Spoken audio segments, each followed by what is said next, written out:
Hello guys, good morning mga lods, mga lodi.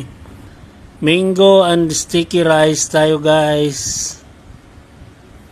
Ito ang isa sa traditional din na paborito, gustong gusto ng mga Thai na dessert.